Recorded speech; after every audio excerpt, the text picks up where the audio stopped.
Thank you, Mr. Chairman, for calling this very timely hearing, and I want to thank our panel as well for joining us today. This hearing is about the second generation of biofuels and the role of small businesses in renewable energy production, and we're also privileged to have our ranking member Shabbat join us here today. We're here to examine possible new technologies that can bridge the transition to a sustainable energy future and how small businesses can participate in these ventures. Geopolitical instability and high energy costs make clear that our nation needs to chart a new path that can lead to lower, more predictable energy costs for communities, small businesses, and families. The causes of recent high energy prices are numerous, including geopolitical instability, commodity speculation, supply restrictions, boutique fuels, the Strategic Petroleum Reserve, lack of sustainable alternatives, and the oligopolistic leverage of OPEC. While Congress toils with policy responses, grain ethanol and soy biodiesel are components of a portfolio of renewable energy sources that will help us build a more sustainable future. There is a long history of grain-based fuels in our country.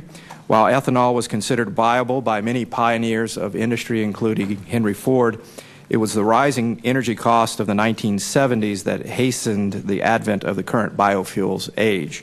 Additional concerns about the safety of the additive MTBE, methyl tertiary butyl ether, in gasoline in recent years led toward a consensus in favor of further development of grain-based ethanol as a safer alternative.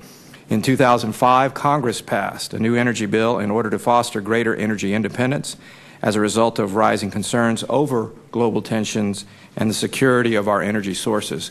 A centerpiece of this legislation was a renewable fuels standard, mandating that a minimum level of renewable fuels be produced annually.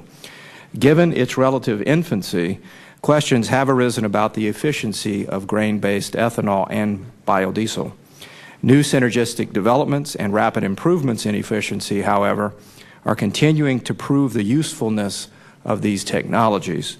One example of this can be found in Jackson, Nebraska, in my district, where an ethanol plant is powered in part by methane gas that is produced by a local landfill, greatly increasing energy output efficiencies. Researchers and small firms must now consider the next step in this evolution, such as the second generation of biofuels, from sources such as switchgrass, corn stover, and biomass. Small-scale production, utilizing partnerships between government, small business, and communities, can be realized as a result of public policy and business opportunity.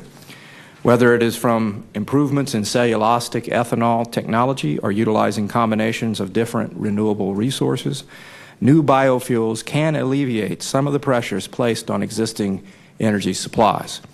During this hearing, we will hear from a diverse group of witnesses, including an innovative Nebraskan who is a leader in small-scale progressive renewable energy production. Mr. Chairman, thank you again for holding this hearing, and I yield back to you. Thank you, Mr.